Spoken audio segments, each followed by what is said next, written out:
नमस्कार. शेतकरी हवामान अंदाज या YouTube चॅनलमध्ये मी युवराज खड्यातल्या सर्व शेतकऱ्यांचे सहर्ष स्वागत करत आहे. तर शेतकरी मित्र, परत एक शेतकऱ्यासाठी एक खूप असा चिंताजनक एक चक्रीवादळ आले आहे. महाराष्ट्रामध्ये ते 28 तारखेला दाखवण्याची दाट शक्यता आहे. कारण शेतकरी मित्र 26 तारखेला ते बंगालच्या सागरामध्ये आतल्या साईडला आहे आणि ते 27 तारखेला चेन्नई या ठिकाणी येत आहे. तसेच शेतकरी मित्र, हे चेन्नईपासून 28 तारखेला तेलंगणा, कर्नाटक या राज्यांमध्ये येत आहे आणि त्यामुळे काय होत आहे की महाराष्ट्रात हे 28 तारखेला महाराष्ट्रामध्ये विदर्भ साईडला 28 तारखेला दाखल होण्याची दाट शक्यता आहे. तर शेतकरी मित्र, या चक्रीवादळामुळे महाराष्ट्रात खूप असा परिणाम जाणवण्याची दाट शक्यता आहे. कारण हे चक्रीवादळ 28 तारखेला तयार होऊन सोलापूर, तसेच लातूर आणि विदर्भ याच्यामध्ये जोरदार पावसाची शक्यता आहे. आणि हा पाऊस 28 तारखेलाच नांदेड, लातूर, चंद्रपूर या भागामध्ये राहणार आहे. आणि याच्या प्रभावामुळेच, कारण हे चक्रीवादळ हे 24-26 तारखेलाच बंगालच्या उपसागरामध्ये खूप आतल्या साईडला आहे. त्यामुळे त्याचे बाष्पयुक्त वारे हे पूर्णतः विदर्भ विदर्भाकडून येत आहेत आणि ते तसेच मराठवाडा आणि मुंबई कोकण गोव्यामध्ये शिरकाव करत आहे. त्यामुळं दिवाळीसाठी एकदम जोरदार असा पाऊस राहणार आहे आणि दिवाळीमध्येच एकदम तुफान असा पाऊस राहणार आहे. गडगडाटी वादळ राहणार आहेत, थोडेफार वादळ देखील राहणार आहेत आणि विजेच्या कडकडाटासह हा पाऊस राहणार आहे. हा पाऊस शेतकरी मित्र 21 तारीखपासून दाट येण्याची शक्यता आहे. परंतु 15 तारखेला काही जिल्ह्यामध्ये आपण जो पाऊस सांगितला होता त्या पावसाचे प्रमाण थोडे कमी झाले आहे आणि फक्त काही जिल्ह्यामध्ये हा पाऊस जास्त जोरदार ते सर्वसाधारण राहण्याची दाट शक्यता आहे. सांगली, कोल्हापूर या भागामध्ये राहणार आहे, तसेच मुंबई आणि नाशिक या भागामध्ये, तसेच बीड, अहिल्यानगर या भागामध्ये जोरदार ते सर्वसाधारण पाऊस राहण्याची शक्यता आहे. तर बीडच्या काही भागामध्ये हा पाऊस कमजोर झालेला आहे.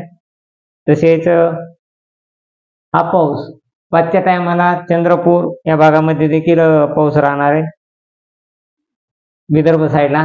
तसेच जळगाव, अकोला या भागामध्ये नॉर्मल पावसाचा शिडकाव 15 तारखेला 5च्या टायमाला राहणार आहे. तसेच हा पाऊस 2 वाजल्यापासून 2च्या टायमाला काही जिल्ह्यामध्ये जोरदार पाऊस ते सर्वसाधारण पाऊस राहणार आहे. बीड, अहिल्यानगर या भागामध्ये पाऊस राहणार आहे. तसेच तुळजापूर, धाराशिव या भागामध्ये राहणार आहे आणि चंद्रपूर, नागपूर, अमरावती या भागामध्ये देखील पाऊस राहणार आहे आणि मुंबई किनारपट्टी, तसेच सांगली, पुणे, कोल्हापूर या भागामध्ये देखील. परंतु 15 तारखेचे पावसाचे प्रमाण हे थोडे कमजोर झाले आहे. तसे शेतकरी मित्र, परंतु 16 तारखेला देखील काही जिल्ह्यामध्ये नॉर्मल पावसाचा शिडकाव राहणार आहे. वातावरण ढगाळ राहणार आहे, परंतु पावसाचे प्रमाण हे 16 तारखेला देखील कमी आहे. कारण या जो चक्राकार दाब तयार झाला आहे बंगाल उपसागरामध्ये, त्या प्रभावामुळं एकदम ते वाऱ्याचे खेचले गेलेले आहेत.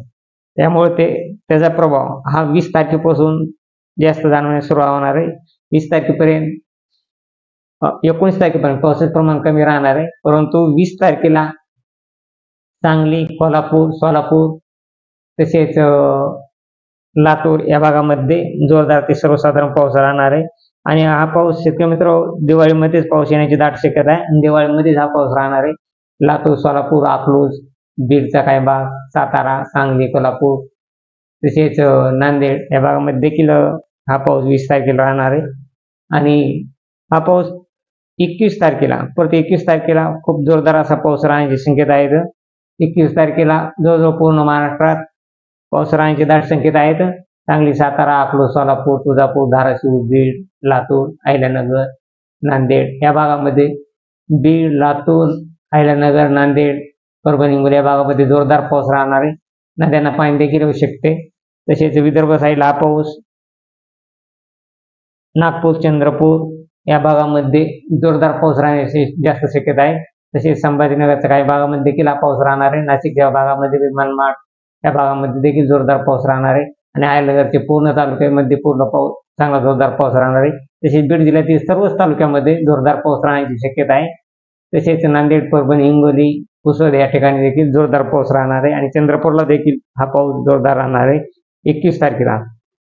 आणि 22 तारखेला देखील शेतकरी मित्र 22 तारखेला परत वातावरणात बदल झाला आहे आणि हा पाऊस नाशिक, अहिल्यानगर, पुणे, अकलूज, सोलापूर या भागामध्ये देखील पाऊस राहणार आहे. तसेच बीड, संभाजीनगर, जालना, लोणार, पुसद, अकोला, अमरावती, बुलढाणा, खामगाव या भागामध्ये देखील पाऊस जोरदार राहण्याची दाट संकेत आहेत.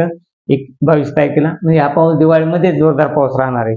जसे सप्टेंबर हा पाऊस 23 तारखेला देखील काही जिल्ह्यांमध्ये जोरदार पाऊस राहणार आहे. 23 तारखेला देखील पुणे, अहिल्यानगर, अकलूज, सोलापूर तसेच बारामती, बीड, लातूर, तुळजापूर, धाराशिव, परभणी, हिंगोली या भागामध्ये जोरदार पाऊस राहणार आहे. 23 तारखेला देखील तसेच पुसद, चंद्रपूर, भंडारा, गोंदिया या भागामध्ये देखील पाऊस राहणार आहे. हा पाऊस 20, 21, 22, 23 या 4 दिवस जोरदार पाऊस राहण्याची दाट शक्यता आहेत आणि परत शेतकरी मित्रांनो 24 तारखेपासून वातावरण ढगाळ राहणार आहे. परंतु पाऊस हा खूप कमी प्रमाणात अल्पसा पाऊस राहणार आहे. पाऊस काही जास्त राहणार नाही. हा पाऊस 24, 25, 26 या तारखांना सध्या तरी फक्त ढगाळ वातावरण आहे आणि या ठिकाणी ज्या ठिकाणी ढगाळ वातावरण आहे त्या ठिकाणी स्थानिक स्वरूपाचा पाऊस पडेल. परंतु 24, 25, 26, 27 या तारखांना पावसाचे प्रमाण खूप कमी आहे. परत पाऊस हा जो जे चक्रीवादळ आलेले आहे कर्नाटक आणि तेलंगणा या राज्यामध्ये खूप जोरदार ते मुसळधार पाऊस राहणार आहे आणि त्या प्रभावामुळे सोलापूर, लातूर तसेच चंद्रपूर या भागामध्ये सर्वसाधारण ते जोरदार पाऊस राहणार आहे. परत हा पाऊस शेतकरी मित्रांनो परत हा पाऊस 29 आणि 30 तारखेला देखील राहण्याची दाट शक्यता आहे. कारण या चक्रीवादळामुळे आणि या चक्रीवादळाचे रूपांतर लो प्रेशर मध्ये झाल्यामुळे हा पाऊस जवळजवळ पूर्ण महाराष्ट्रात येण्याची दाट शक्यता आहे. त्यामुळे हा पाऊस 29, 30 ऑक्टोबर यामध्ये पाऊस पडण्याची शक्यता आहे. तर शेतकरी मित्र आणि हे चक्रीवादळ आणि हे लो प्रेशर पूर्णतः गेल्यानंतर एकदम परतीचा पाऊस हा संपुष्टात येणार आहे आणि म्हणजे परतीचा पाऊस पूर्णतः गेलेला राहील आणि 2 ते 3 नोव्हेंबर पासून वातावरण स्वच्छ राहून एकदम कडक अशी थंडीला सुरुवात होण्याची दाट शक्यता आहे. तर शेतकरी मित्र अशीच रोजची ताजी अपडेट पाहण्यासाठी आपल्या चॅनलला सबस्क्राईब आणि लाईक करा. जय हिंद, जय महाराष्ट्र, जय जवान, जय किसान.